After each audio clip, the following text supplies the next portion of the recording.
Mr Deputy President, I rise to speak tonight on the privilege of this Parliament to operate without fear or favour. Members and senators have the right to undertake their duties freely, to represent their constituents. It's the reason we are here.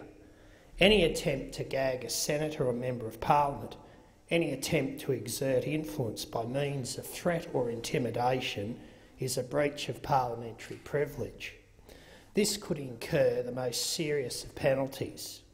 Tonight I will speak of such an attempt by a high-profile Australian academic. This academic has a track record of making fun of people in regional and rural communities who are sick. He trades in scuttlebutt. He makes consistent attacks on anyone who makes a complaint against his network of corporate buddies. This academic has become the poster boy for an industry which has a reputation for dishonesty and for bullying. Mr Deputy President, I have a policy of playing the issue, not the man. Policies should always go before personalities. It's a personal credo and one I have practiced all my life, and specifically in my professional duties since my election in 2010. But since I've been investigating matters related to wind turbines for almost 10 years now, I have recorded a consistent track record of vilification, denigration and attack by those on the other side of this debate. This is an industry that sucks hundreds of millions of dollars in subsidies from the public purse. This industrial power generation sector is an industry that masquerades under a false veneer of saving the environment. The wind industry is about one thing in this country. It exists to make people rich at the expense of many rural and regional Australians, their lives and their communities. My investigation shows it does not decrease carbon dioxide, it does not reduce power costs, it does not improve the environment. And this academic in question, Mr Deputy President, stands shoulder to shoulder with the wind industry companies and their colourful, and I use that term deliberately, executives. He promotes their products, he attacks their critics, he attends their conferences, he rubs shoulders with their henchmen. He is, in the words of the former member for Hume, Albie Schultz, who was a great campaigner on this issue, I might add, devoid of any decency and courage. But first, some background. My party, the Democratic Labor Party, has a long tradition of standing up for principle in the face of enormous opposition. My party was born in conflict and forged in sacrifice. No other political party in Australia can boast that its parliamentary founders, 51 in total, including 14 ministers and a state premier, were prepared to sacrifice promising political careers to uphold a belief dedicated to freedom from undue and corrupt influence. The DLP was the first Australian political party to promote the vote for 18-year-olds. We were the first political party to call for equal pay for equal work and equity in education funding. We were the first political party to call for an end to the White Australia policy. And when our veterans returned from Vietnam, bloodied but unbowed, DLP parliamentarians marched in their ranks while the rest of Australia turned their backs. The DLP is a party of principle. We respect the dignity and the sanctity of life. From the womb to the grave, from the primary school to the factory floor, we see every life as intrinsic, unique and having value. This is the cornerstone of the DLP. This is the foundation upon which I place every vote. And that is why, Mr Deputy President, my attention has been turned to the wind industry for almost a decade now, even before my election to the Senate. I have seen firsthand the devastation it has caused communities. I've listened firsthand to the stories of wrecked family lives, family farms destroyed and small outback areas torn apart. I have seen the empty homes in Victoria at Warborough, Macarthur, Cape Bridgewater and Leonards Hill. I have listened to country people tell me stories of corporate bullying and deceit, corporate fraud in matters of compliance. And I've repeatedly called for one thing on this issue: independent Australian research into the health problems that wind farms apparently cause. That's all. Independent research. It's a question of justice. It's about getting to the bottom of this issue. So when I spoke with Alan Jones on 2GB on March 27th, I made one simple point. I told Mr Jones we need to be careful about people who profess to be an expert in this area.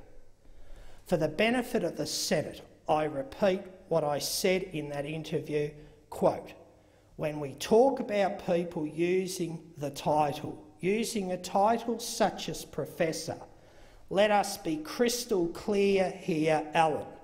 Most people in the community assume that when you use the title Professor, that you are trained in the discipline of which you speak. And I ask people, look and check. What is the person making these proclamations about other people's health? What is the discipline they are trained in of which they speak?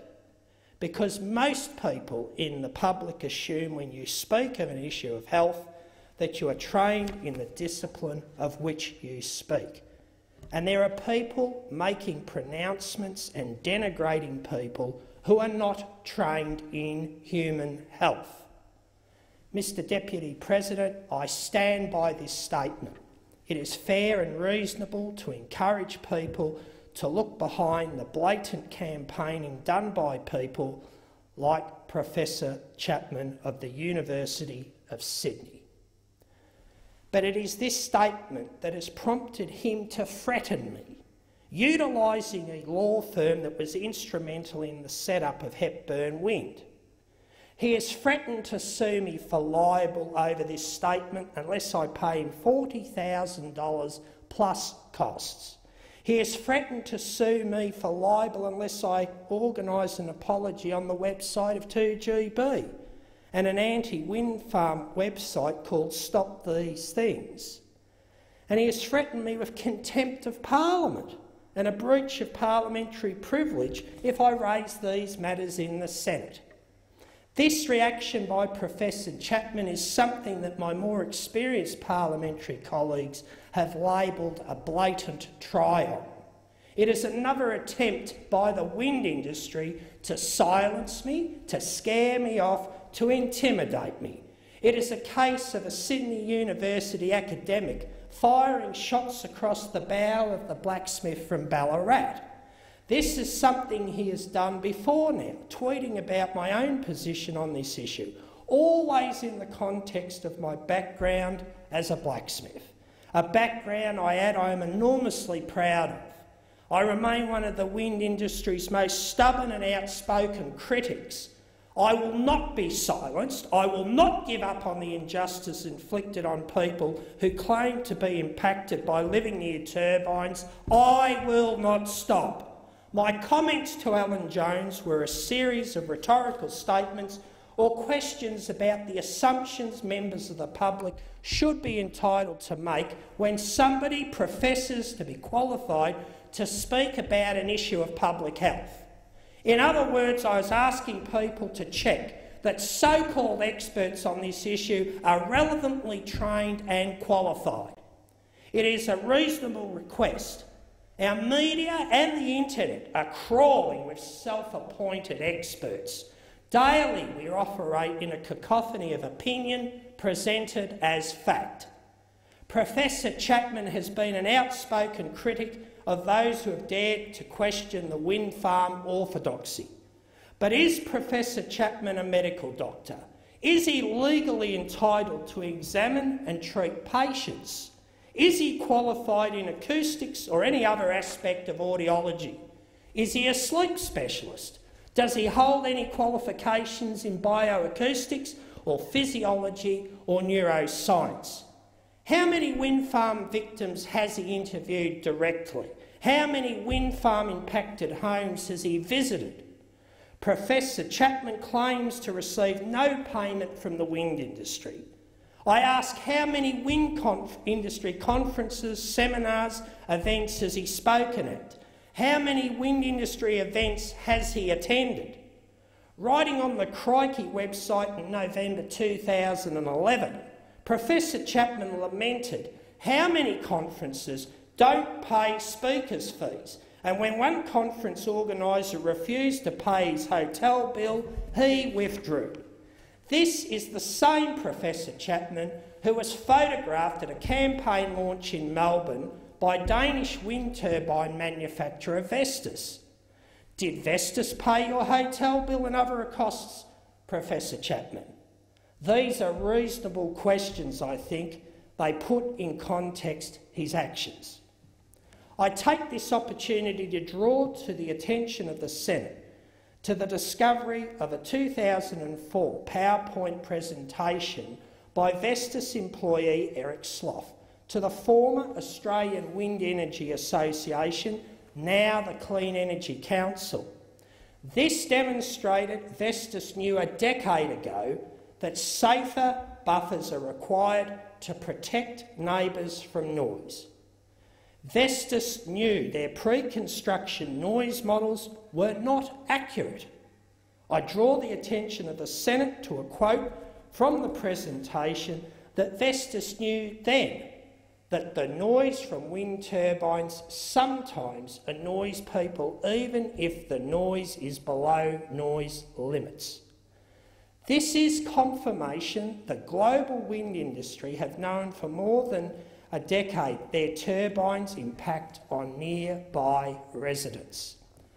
How can Professor Chapman reconcile his ridicule of the reasons numerous people have been forced to abandon their homes with the knowledge that the company initiating this campaign he attended knew a decade ago there were problems?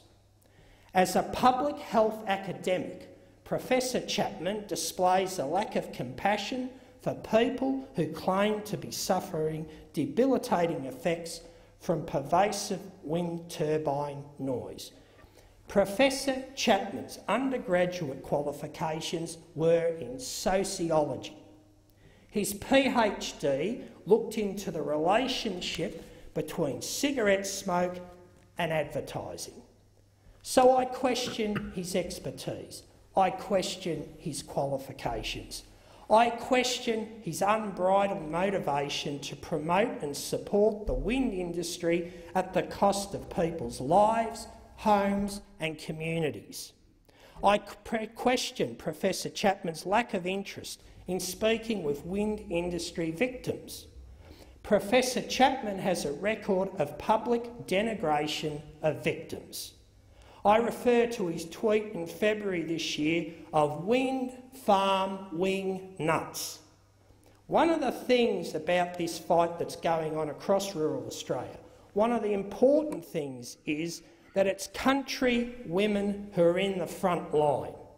Farmers' wives are running hardest, fighting to save their families, fighting to save their homes, fighting to save their communities. And it's often these women who suffer the most denigration. It's a roll call of honour, Mr Deputy President. People like Mary Morris in South Australia, Dr Anja Mitrik-Anjic in Victoria, Sonia Trist, Joanne Kerman and Melissa Ware at Cape Bridgewater, Colleen Watt in New South Wales and of course the extraordinary Sarah Laurie in South Australia. One more example, Mr Deputy President. Annie Gardner and her husband Gus have lived and worked happily and healthily for 34 years on their farming property in southwest Victoria. This came to a sudden halt in October 2012 when the first 15 turbines of the Macarthur wind farm began operation. In a recent letter to the AMA, Annie said she is now able to get only 2 or 3 hours sleep each night in her own home. She writes, "At the time of writing this letter, I'm suffering terribly from the infrasound emitted by the 140 turbines located far too close to our property. I have a bad headache. I have very strong pain shooting up through the back of my neck and into my head. I have extremely sore and blocked ears and very painful pressure in my nose. I have pressure in my jaws and my teeth. My heart is pounding. I can feel the vibration going through my body, through the chair, like an electric charge. The infrasound in our bedroom was appalling. I could feel the vibration through the mattress and the pillow, like an electric charge through my body. My head felt as if a brick was on it, and the pressure and pain in my nose was extreme."